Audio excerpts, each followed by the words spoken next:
Hi, I'm Debbie Georgatos. Welcome to my show, America Can We Talk? Today, we're going to talk about Hillary's bizarre attack on Tulsi Gabbard and Russia. Terry Schilling of the American Principles Project joins me. Flynn lawyer Sidney Powell and the Mifsud cell phones. I cannot wait to tell you about this. And finally, Christian persecution in Minnesota. And finally, of course, I'll tell you why these stories matter to you. Stay tuned.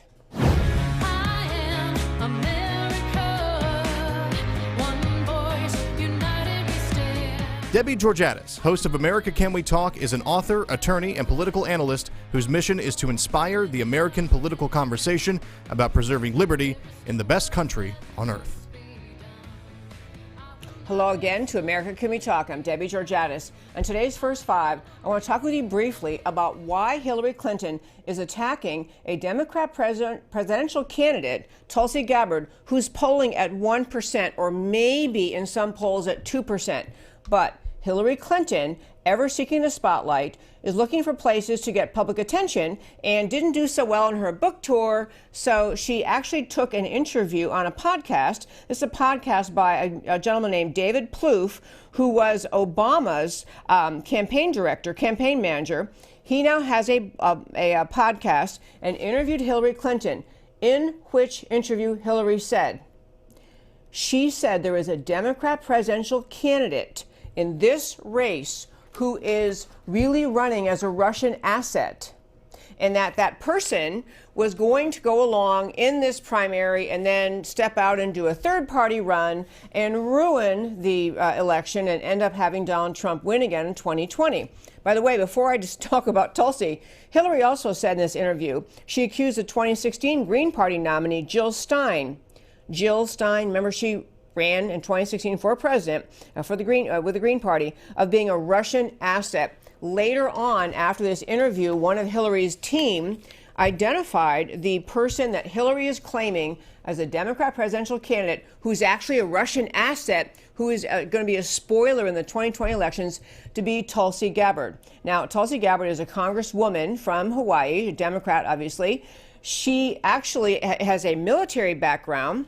And as I say, she's polling at 1 or 2%. So why in the world would Hillary be taking shots at Tulsi? And I will tell you that one reason, one background stress they have between them is that Tulsi Gabbard had a high up position in the Democrat National Committee during the 2016 primary, when Hillary and Bernie Sanders were running as candidates in the primary.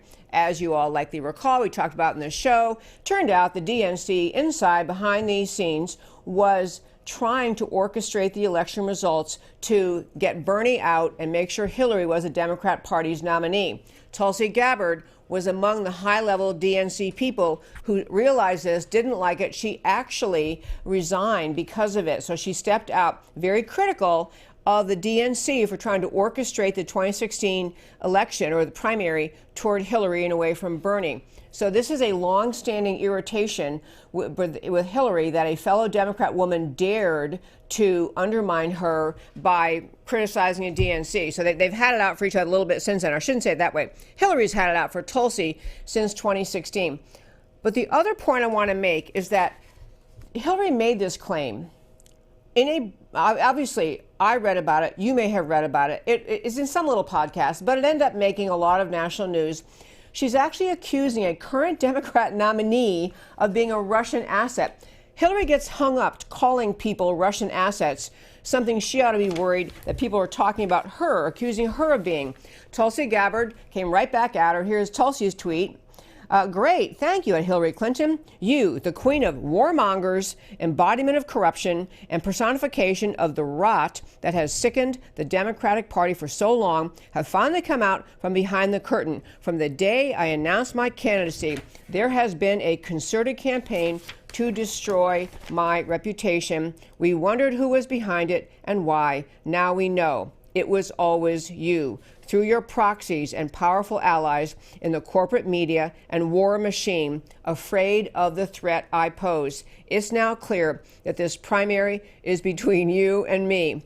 Don't cowardly hide behind your proxies. Join the race directly. Okay, that is a hilarious response from Tulsi Gabbard.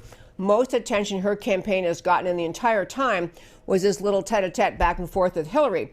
But I think Tulsi's hitting on something which I've said in the show in the past, and I truly believe it to the core of my being.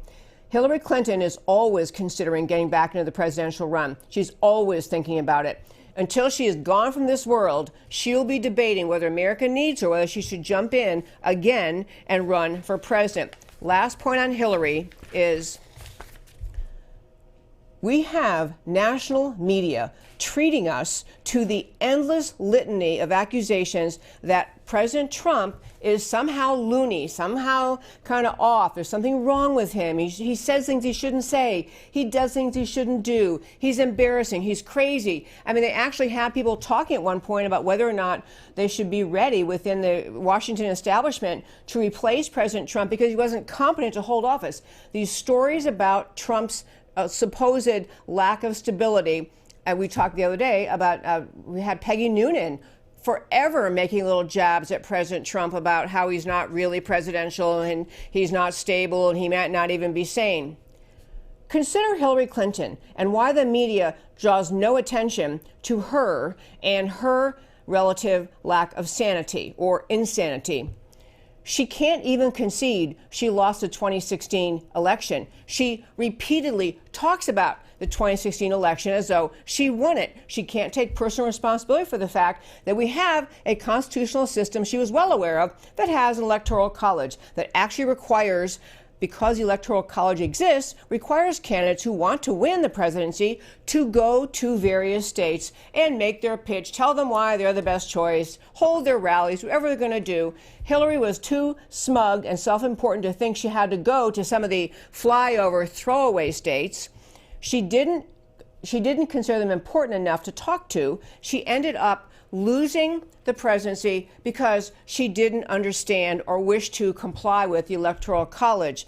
Since the time that she lost the 2016 presidential election, she's been part of one effort after another to undermine this president. She's been in cahoots with the Russians. If you count the fact, for example, that she is her campaign that paid Fusion GPS to pay somebody to cook up the Russia-Trump collusion hoax that engulfed this country for 2+ years after President Trump legitimately and completely won the 2016 presidency. Hillary's been behind stirring up accusations about Russians, getting involved with accusations about Trump's wrongdoing, supporting behind the scenes, and she's the one who engaged in the whole unbelievable, clearly illegal effort to set up a private, homebrew server at home, and was completely vindicated because no one in the government dares criticize her, dares charge her, dares even raise the point that, hey, Hillary, that's not exactly legal. Did you know that? So, wrapping up the first 5, I will say this. If anyone deserves characterizations in our media for being loopy,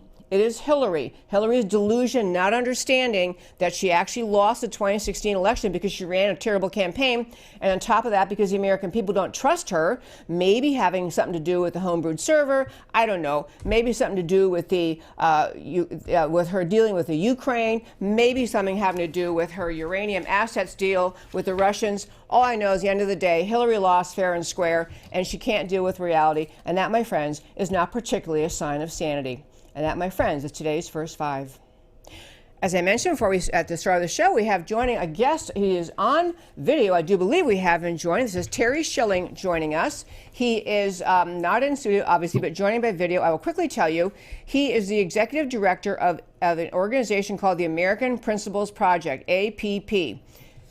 By way of quick background, he has a very political background working in communications, development, grassroots, and management positions with Representative Chris Smith, Republican of New Jersey, and Senator Sam Brownback, as well as others. So he has a political background. He is now the executive director of the American Principles Project. Hello and welcome, Terry.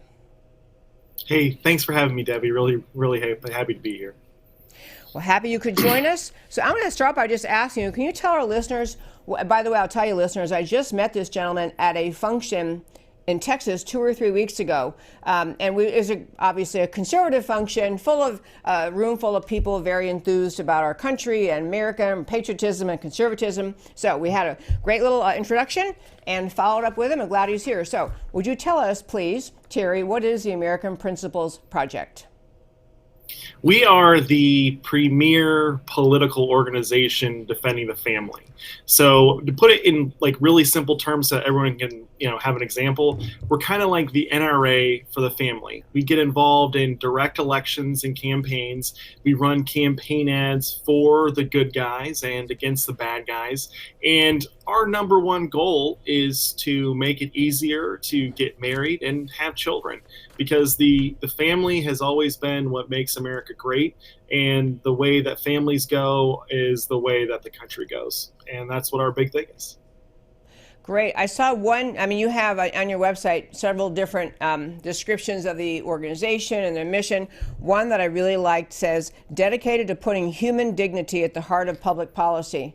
I like that little slogan, but okay. So I want to turn to and ask you to start with, there is an effort, obviously the American left has an effort to try to have the federal government in some way subsidize or provide paid family leave for every family when a woman has a child, and whether she or her husband want to stay home full time.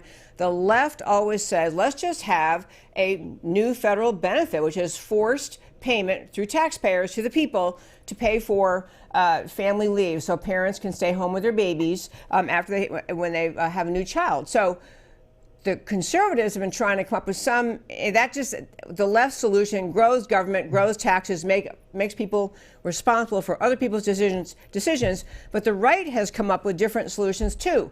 I understand your organization is supporting the Paid Family Leave Act, which is a bill by Bill Cassidy of Louisiana and Kristen Sinema of Arizona. So why are you supporting the Cassidy bill? Can you tell our listeners what it would do?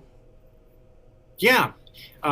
It's real simple. So we look at the country is facing record low birth rates and also record low marriage rates. And so we want to make it easier to get married and have kids. And what's happening with our generation is you have the husband graduates college with 80 grand worth of student loan debt. The wife graduates with the same amount. They both get married. They both get $160K, which is basically a mortgage. And they have to make payments on that. They're living hand to mouth. And the idea of taking time off of work to have a baby is keeping them from having kids. That's our theory. Now, there have been a lot of plans out there. What I really like about the Cassidy Sinema bill is that it's based in free market principles. It's completely paid for, and it doesn't grow government. Basically, what happens is after you have a child, you get a $5,000 advance of the child tax credit for that baby, and you can use it to take more time off of work. You can use it to help pay off medical bills. It's your money. And the pay for is that instead of $2,000 a year for your child tax credit, you'll get $1,500 for the next 10 years for that child. So it's free market. It doesn't grow government. It doesn't raise taxes. It doesn't create a new entitlement. And it doesn't put any more mandates on employers. And I thought it was a really creative solution. And I think it's pretty good. Okay, for those of us not super savvy on all the terms you use, I want to make sure that we are following this. So right now, when President Trump signed his tax law in 2017, part of that was increasing the child tax credit from $1,000 to $2,000 per year. So that means a parent filing the federal income taxes gets a $2,000 tax credit for every kid every year. Right? Are you right? Essentially, yeah. It's means tested. So if you don't, it's a tax credit. So if you don't make enough money to pay taxes, you get less money. And if you make too much money, you start to get edged out of that. Okay, but for the wide swath of middle income earners, $2,000 tax credit for each kid each year. Right? That's correct.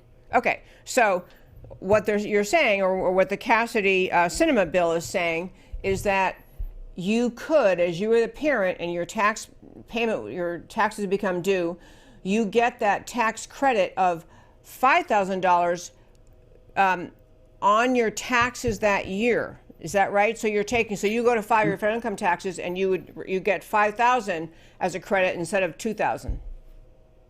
So this plan would work a little bit differently, and it would be an upfront advance that you'd get right after having the baby, and it would be in the form of a direct deposit that you get in your bank account right after having a baby.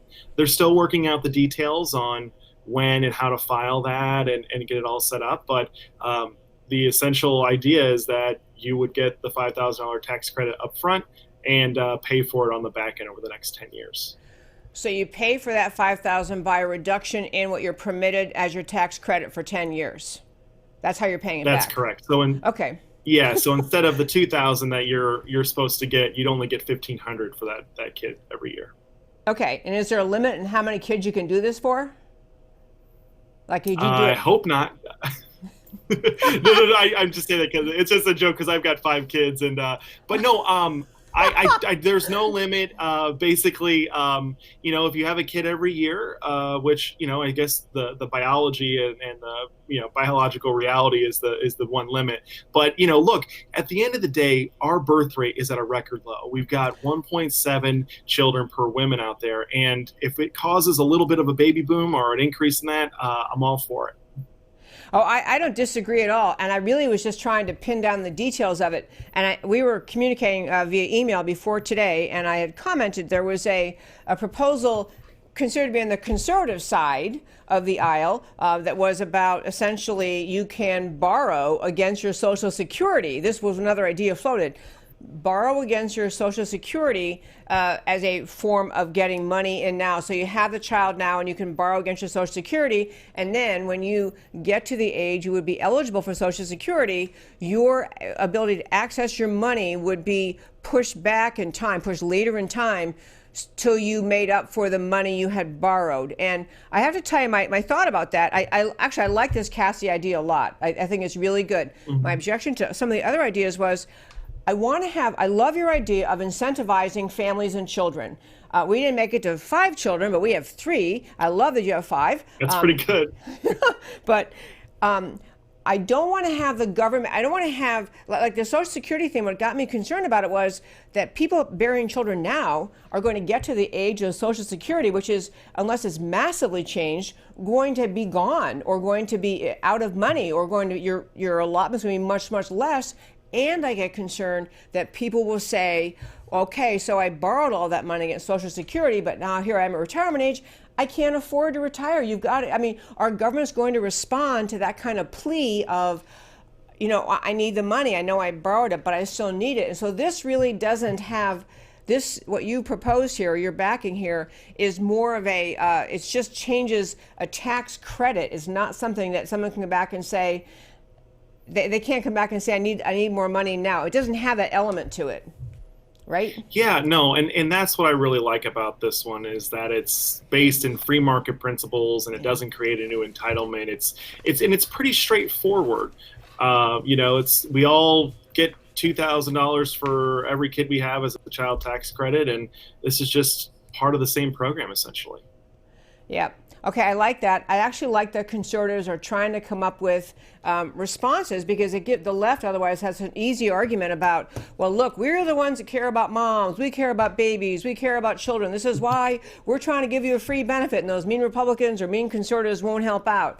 And this is saying, no, we're just doing it in a way that actually allows you to be responsible for your own money and doesn't burden other taxpayers. Is that about right?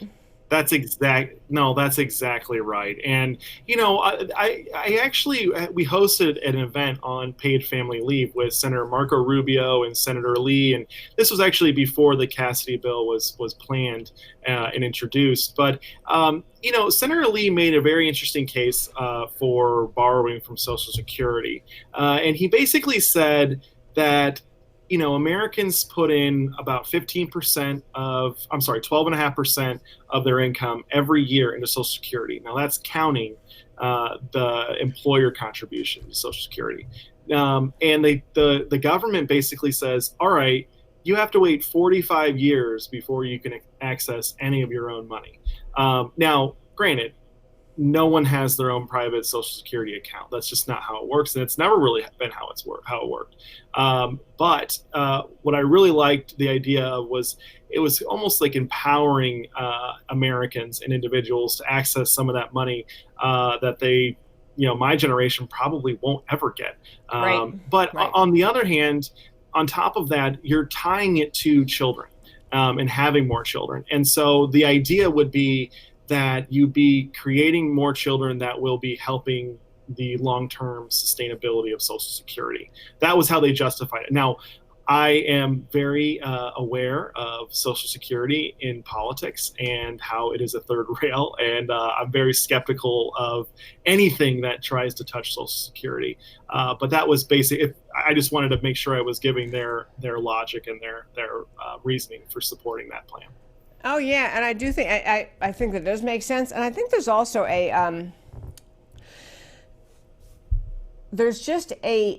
in politics, I think on the right, we tend to be so logical, so bullet pointed, so formulaic, and so we do propose many wonderful conservative policies, but there's a need sometimes to recognize what the left is always selling is everything should be free for you. It's the only reason you cannot afford to stay home with a child full time is because you really because the mean rich Republicans won't help you out. So to show flexibility and support for families, I think is a legitimate political goal to attract people or to dampen the effect of the arguments of the left that the only way to help people is just a big fat new government handout program.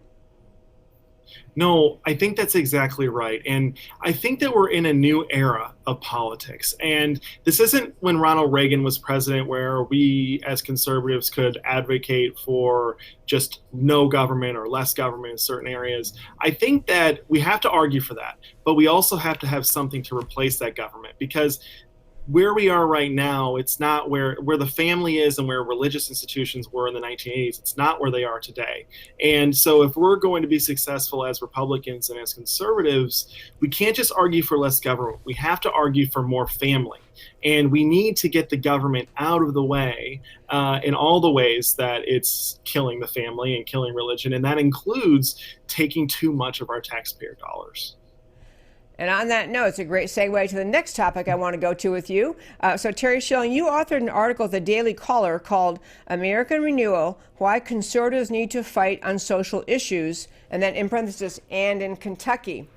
And I want to get to Kentucky in a moment. It's a great state of Kentucky. But I first want to ask about this, or comment on what you said, let you talk about a little bit. But there was there's a recognition on the conservative side that our culture seems to be overwhelmed. The American culture is overwhelmed with liberal left-wing ideas that seem to rule the day in Hollywood, in media, in academia, in general cultural life. The rules of political correctness that only enforce left-wing views, those are the views viewed as normal and healthy and right. And this is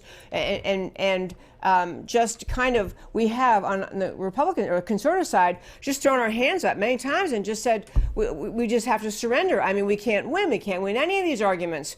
So you first made the point, I want to ask you to elaborate on it a little bit, just about the idea that one place we can fight is in politics.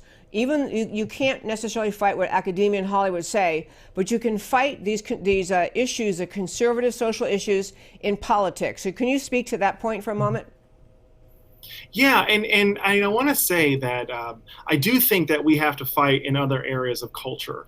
I think it's important that we have Professor Robbie George, for example, at Princeton, and Dr. Mark Regnerus at the Austin Institute at UT. But at the same time, I think that we need to spend more money and put more resources and time into politics, because it's the one area of our culture that has incredible opportunities for us to make gains and establish new institutions and renew old ones. So for the last several years, and you've probably heard this before, the common wisdom has always been something to the effect of, well, politics is downstream from culture, so let's focus on the culture and making the good arguments, and then the political battles and the political victories will follow from that. Well, that's not actually the whole story. I'd say that's probably about 50% of the story. So we believe that politics is one part of culture. And it's actually the part of culture where we make decisions about what our culture is. So the idea that conservatives have been abandoning this field of politics for the last several years, especially social conservatives, is kind of insane to us. And so what we're arguing in our entire reason for existence is to be that political organization defending the family, running campaign ads against politicians who are bad, and running campaign ads in support of politicians that are good. It's what drives us. And before I turn it back over to you, I think the most visual thing that to help spell this out and explain to people why politics is so important is politicians don't care about the white papers that are produced by typical conservative organizations. They don't care about the public polling. They don't care about any of the data or the research that is produced and put before them. What they do care about at the end of the day is their reelection. And that's what determines their voting behavior and whether or not they support our legislation or oppose it. And that's what we're trying to do. We're trying to make the political case for all of our conservative policy positions regarding family. And I think it's going to be having a big impact in the next few years. I love that realization. I've been involved in a variety of ways in politics a long time, and I think that is kind of a turning point for many people as you get involved in politics. You can love different think tanks, you can love the ideas they put forth and the white papers they write and the data they come up with and the surveys they come up with. And the kind of beginning step of being involved in politics is thinking, oh, so now that we know this, that the majority of Americans think X, all we have to do is go show this to Congressman so-and-so, Senator so-and-so. And as soon as he sees this, he'll be with us because he'll know that people are with him. And I think that is, as I say, a turning point or a step of growth for many people involved, recognizing the things that aren't going to impact their reelection. There are very few, I won't say there are no politicians, but very few politicians who get swayed by that. They may tell you they're swayed. They may have their chief of staff sit down and say, oh, that's so great, so glad to know. At the end of the day, they want to be reelected, and frankly, they need money. They cannot turn off their major donors. Yeah, and so you, to your point, which I thought this article was very thoughtful just on that point, but then you were going into the idea that you have to understand what issues will really get to the people, the moderates, the centrists, the kind of weak Democrat voters who might entertain the idea of voting for a Republican. And so you did a little study, a survey. This is, again, that same piece we were just talking about. You guys did your organization, American Principles Project, did a survey, and it was a consumer research panel to assess the influence of social issues on Kentucky voters. And you honed in on what is it that the left stands for in this country that really could influence voters who are moderate, maybe moderate Democrats or centrists, to recognize that the left actually stands for these things and they're bad. What issues can you target that will really sway voters to come around to the conservative side? So do you want to, I could read your whole thing here, but can you tell our listeners what it was that this is with respect to some of the transgender issues? Yeah, so the really cool thing is it's called a consumer research panel, and it basically, instead of just polling where people are or what they support, what we do is we actually find out what changes their voting behavior. So what makes them go from being a supporter of the Democrat to being a supporter of the Republican? And we tested several issues, and one of the most powerful issues that we identified in Kentucky is the issue of allowing boys to identify as girls and compete against women in sports.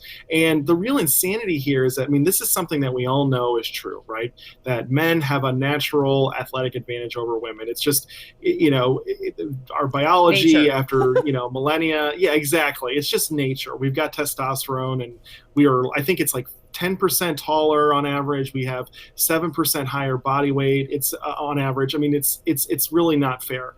But this shifted the electorate around 8.5 points towards Governor Matt Bevin from our advertising that we've been doing.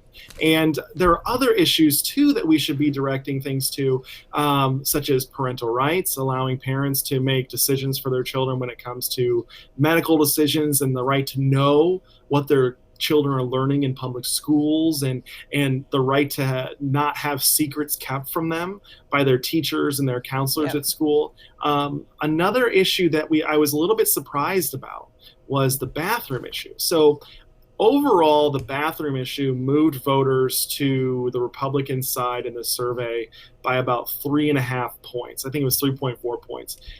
That was super low compared to the other issues. And I don't know what that's attributed to. It could be just the fact that people don't consider bathrooms to be that big of a deal. They might look at showers a little bit differently. But at the end of the day, we have been fighting this fight over sexual orientation and gender identity laws on our weakest grounds, on the grounds that move voters the least towards us. And what we're trying to do is shift this fight, shift our arguments and shift our focus to the Democrats' weakest grounds, where we can just annihilate them and eliminate all of their support from soft Democrats and independents.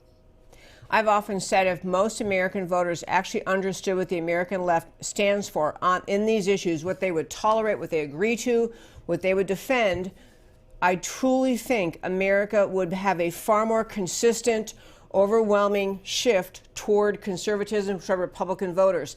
The left's positions on so many issues are so far afield from just basic common sense, basic common morality. One thing in your article you were talking about on this consumer research panel identifying Democrats, the two most unpopular questions in terms of the Democrats' views. One was allowing boys to participate in girls' sports. The other one was refusing to support parental rights for parents skeptical of gender ideology. And then a 1-minute update for my listeners from yesterday's show. We talked about the case in Dallas involving a mom and dad, divorced, parents of twin sons. The mother wants to do gender transition for one of the two twin boys at age 7. She's pushing him to dress as a girl and give him a name as a girl. And there's a trial actually ongoing in Dallas yesterday. We talked about it in great detail. I want to tell you the jury came back yesterday. I'm going to talk about it more tomorrow, explain it in depth what the jury found. But the jury came back in favor of the mom, the one who wants to allow the child or assist the child in transitioning into being a girl, as opposed to coming down the side of the dad who is saying he's 7 for crying out loud and he loves being a boy. I'll give you more update tomorrow, but that jury did come back. My new lawyer friend in Dallas gave me a really long summary of what the jury actually found. It's very, very interesting. But going back to you, Terry Schilling of the American Principles Project. So if you have this kind of research, this kind of consumer panel, wouldn't this be a great thing to do on many issues for the Republicans to try to figure out what pushes voters' buttons? It seems like it would be the most brilliant research of all we should be doing. No, that's exactly right. And that's what we're trying to do here. So it's a little bit of twofold, right? We're trying to put our issues into politics and make a policy difference here on issues pertaining to the family. But at the same time, we're also breaking new grounds on political tactics and new mechanisms to identify voters and win elections. And so, I remember back in 2014, there was a big push, and there still is in Texas, to turn the state blue. And the Republicans wanted to stop that. And so you had a lot of organizations, and I'm not going to name names, but they were running ads towards Hispanics that were talking about El Quistono Pipelono, essentially, and how it was going to create a lot of jobs. Now, I haven't seen any of the polling on that, but we do know that there are a lot of other issues besides the Keystone Pipeline that would do a lot better with Hispanic voters, and family and operating businesses and pro-life. All of these issues, those can be used in a much more effective way. And whenever I meet with a ton of donors, I meet with a ton of different other conservative organizations, and I encourage them to do these consumer research panels just so that they have a better idea of what issues are going to be more persuasive when it comes to voters. It's a really awesome technique. I recommend. The other cool thing that we haven't really talked about is that this technique allows us to identify hundreds of thousands of voters who are persuadable on this. So we do a consumer research panel with 2,500 people in it. We have all this consumer data in the background on these respondents, and we're able to make a model from the people that switch their vote and match that to the voter file. It is fascinating. And I know that when I'm running my ads in Kentucky, that it's only going to the top most persuadable people who care about my issue. I'm not wasting any money going to voters who don't care about my stuff, which happens all the time when you pay for broadcast advertisements. Absolutely true. It's kind of conservative, grassroots, targeted to the audience and targeted messaging to the issue that it is uniquely effective and persuasive. Is that about right? That's exactly right. And if I was giving my credit where it's due, I have to give a lot of it to the Susan B. Anthony list, which is kind of like the NRA for the right to life in a lot of ways. But they started doing this tactic, and we kind of stole it from them because our president works for them as their top strategist. Yeah, so I'm sure they're cheering you on. Yeah, I know they're a great group. Okay, Terry Schilling, we're going to have to cut this off. I love talking with you. Sometime we'll come on, maybe when we get close to the Kentucky gubernatorial election. I think it's November 5th. And so talk about in 2 weeks. Yeah, in 2 weeks. Amazing. And actually, this Governor Bevin, very popular conservative, got a race on his hand. So I'll quick go with it. So tell me quickly, how are you trying to help Governor Bevin? So we're running ads right now on protecting women's sports and highlighting the fact that Bevin's Democrat opponent supports legislation that would eliminate women's sports. We've identified over 400,000 people that are persuadable on it, and we're having a huge impact on with our ads. Around 8.5 points is what we're seeing right now. But we're in the final days, and we're kind of living hand to mouth, and we're raising the money as we go. We have 14 days left, and right now I've got funding for about the next 6 days. So I'm trying to fill in the gap and fund the last 8 days. So if anyone is out there listening, we could really use your help and support. If you go to extremeandybashir.com, you can find all the information in our ads, and there's a donate link and everything. Great. And your organization, to close out for our listeners, is the American Principles Project, which you can find at AmericanPrinciplesProject.org. AmericanPrinciplesProject.org. Great organization. Terry Schilling, thanks for joining me. Yep. Thanks for having me, Debbie. Really appreciate it. Great to see you. Thank you. Okay, folks, I love it. I mean, people like that, just kind of on fire and doing work that he cares passionately about, and he's bringing the messaging about family and conservatism to the voters who can be swayed by it. It's a beautiful thing. I'm going to tour the stories today, and they're both extremely important stories. The first one is, I just couldn't wait to at least plant the seed with you to encourage you to keep an eye on. We've talked about in the show many times, Lieutenant General Michael Flynn, and he was prosecuted under the Mueller investigation in a completely perjury trap, the kind of stuff that the government should never be doing. And he's now represented by the extraordinarily wonderful Dallas-based attorney, Sidney Powell. And something's happened in that case. I just want to make sure you understand and follow. I mean, we could do a week show about this case and how much has been exposed about our government. But in short, we mentioned a few weeks ago that both our new and current Attorney General Barr, as well as U.S. Attorney John Durham, went over to Italy as part of their investigation, essentially both checking out how in the world did this whole Russia collusion hoax get started. Or the term they use, the genesis of it, or the predicate of the entire investigation into President Trump and the false allegation of Russia-Trump collusion. Part of that story, I'm going to read you just a brief piece from Sidney Powell's filing. She has now, so let me finish that. So Barr and Durham went over to Italy. They apparently came back with 2 cell phones, which are actually Blackberries, 2 Blackberries that belonged to Mr. Mifsud. If you remember that name, M-I-F-S-U-D, Mr. Mifsud. Mr. Mifsud was the one who was allegedly innocently talking with George Papadopoulos and the meeting was in London in April 2016, and Mifsud at that meeting told Papadopoulos, the Trump volunteer advisor, that the Russians have Hillary's emails. It was that planting of the seed by Mifsud to Papadopoulos that resulted ultimately in the FBI Peter Strzok beginning the investigation based on alleged information that came to him that said that Papadopoulos, connected to Trump, knew that the Russians had Hillary's emails. The circuitous route we talked about before is Mifsud was just setting up George Papadopoulos to try to get George Papadopoulos to say something to someone who would indeed tell someone else and finally get it back to the FBI. So here is a language from the filing by the extremely extraordinarily wonderful Sidney Powell, the woman attorney representing Lieutenant General Michael Flynn. Mr. Mifsud, a university professor and well-traveled lecturer, told George Papadopoulos, a Trump campaign advisor in London in April 2016, that Moscow owned thousands of Hillary Clinton emails.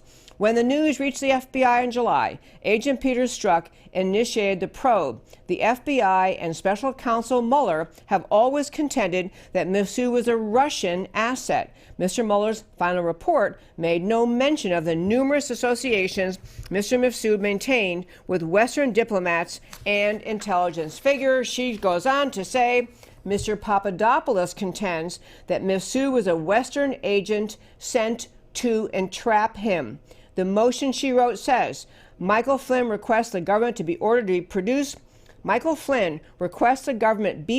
produce evidence that has only recently come into its possession. This information is material, exculpatory, and relevant to the defense of Mr. Flynn, and specifically to the Oconus Luris, O-C-O-N-U-S, and Luris, L-U-R-E-S, which is an FBI acronym for the operation to lure a person back to the United States. In short, Sidney Powell has someone inside the FBI or the Department of Justice who let her know that when Barr and Durham went to Italy and talked to Mifsud and characters, or maybe didn't meet with Mifsud, didn't even know that, they came back with these two BlackBerries belonging to Mr. Mifsud. Mifsud has apparently disappeared, by the way. You're not able to find him right now. But the whole contention by Papadopoulos and many others is that Mifsud was never a Russian agent. He was an agent of the CIA. He was an agent of our own government trying to set up Papadopoulos, eventually trying to harm President Trump's candidacy and later his presidency. It matters a lot that Sidney Powell has made this motion. She obviously thinks she knows that information on the BlackBerries belonging to Mifsud,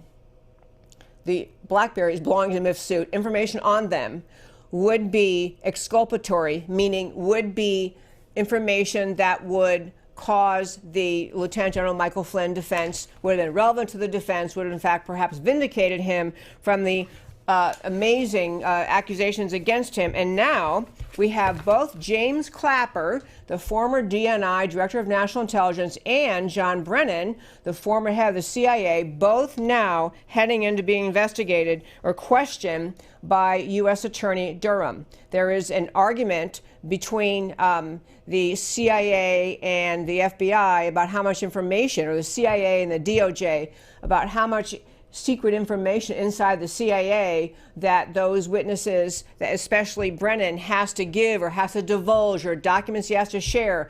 The CIA is trying to protect documents, and the DOJ is saying, no, we're here to investigate. We need to see those documents. But the point is, Barr and Durham are still digging.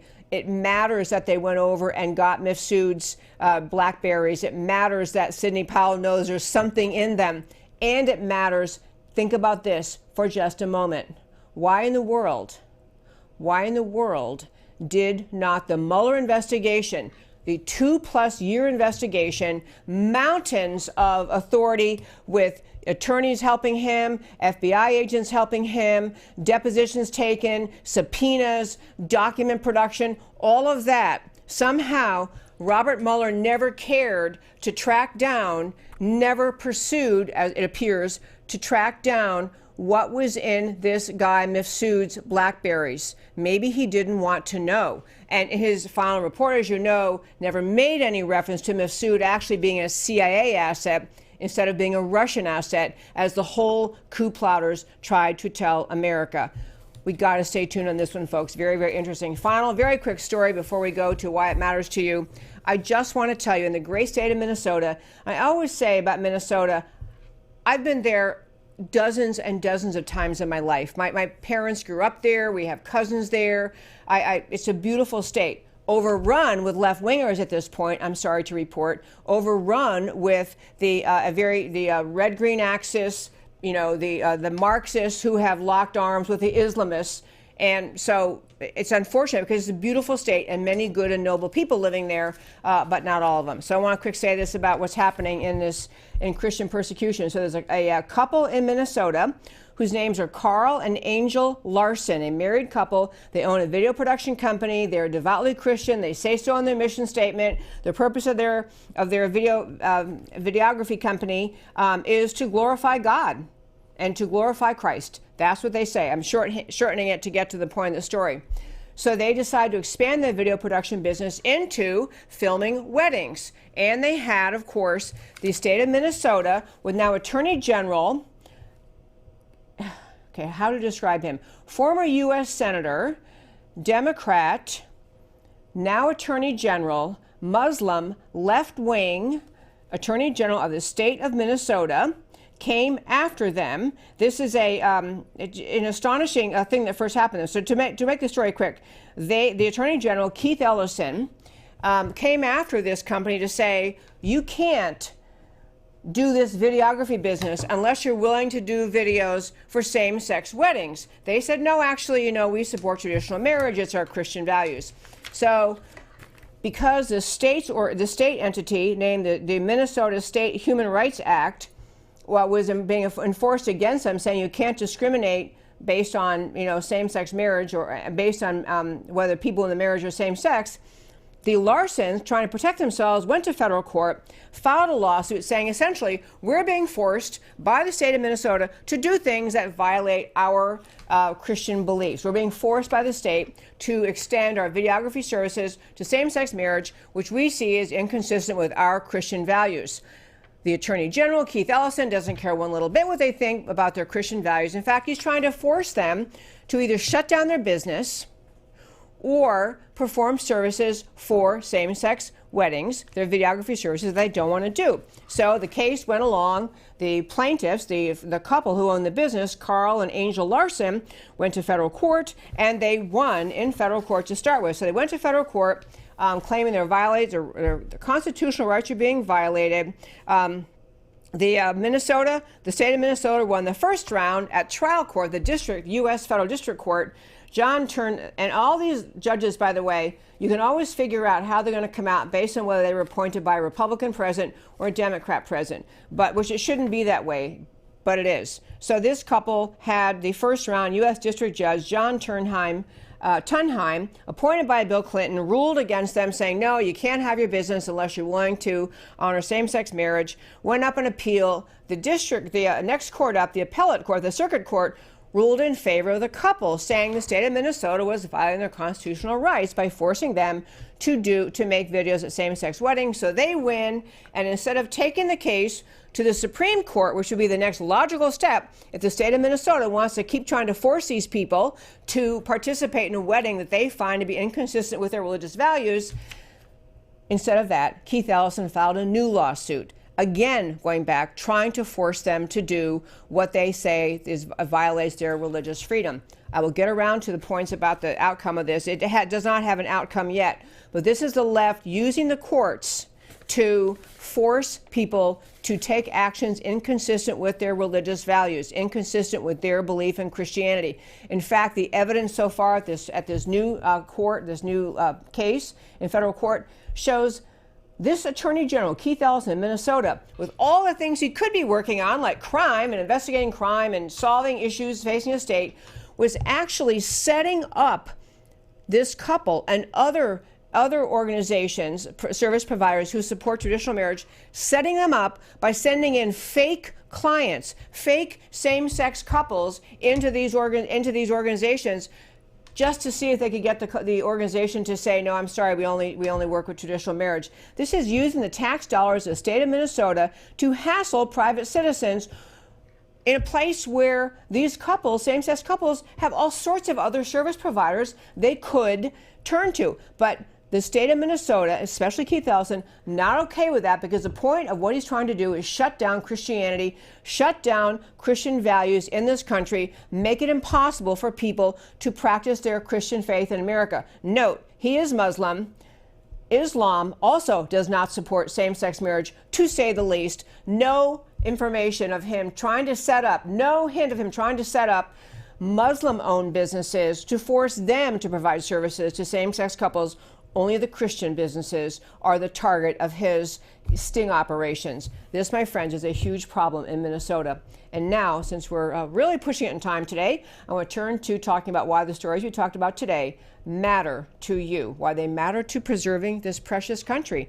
First story, Hillary and Tulsi, the Russia fantasy. The Democrat presidential candidate includes one proud veteran. Tulsi, a veteran, by the way. Hillary smears her as a likely Russian asset to divide the Democrat vote. Not one Democrat candidate polling above 2% has denounced Hillary's smear. Nobody says a word. Per Charlie Kirk on Twitter, the brilliant Charlie Kirk, does anyone else find it strange? The same woman, Hillary, who paid for the Russian dossier, whose husband made $500,000 for a Russian speech, who sold 20% of U.S. uranium to Russia, whose foundation received $150 million from Russia, keeps calling other people Russian assets. Kind of crazy. Flynn, Powell, and Mifsud. Mueller implied Joseph Mifsud was a Russian asset. Mueller implied that.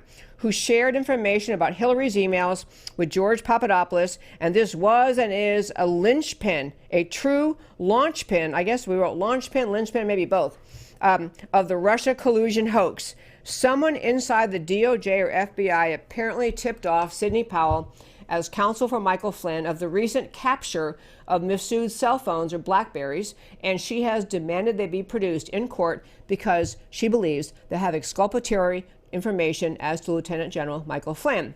Rampant speculation that these phones were issued to Mifsud by Brennan's CIA because Mifsud was working for Brennan and the CIA to frame Donald Trump and harass and frame General Flynn.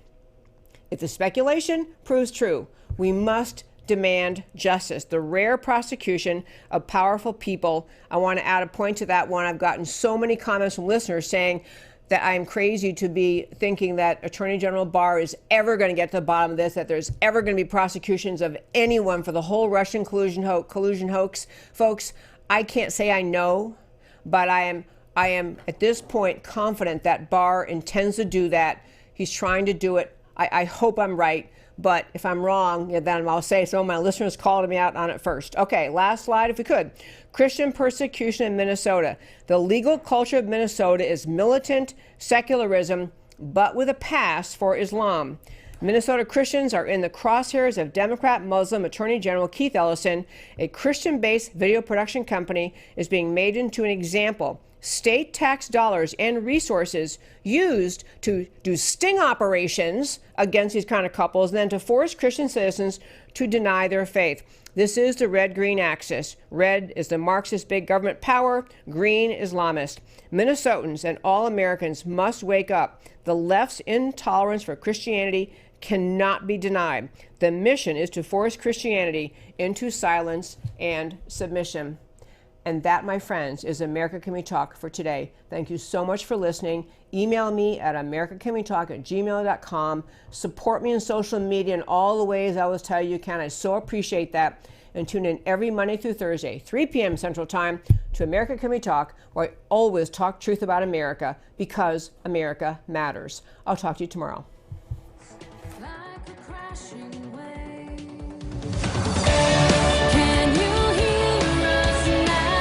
America Can We Talk? Truth about America. Can you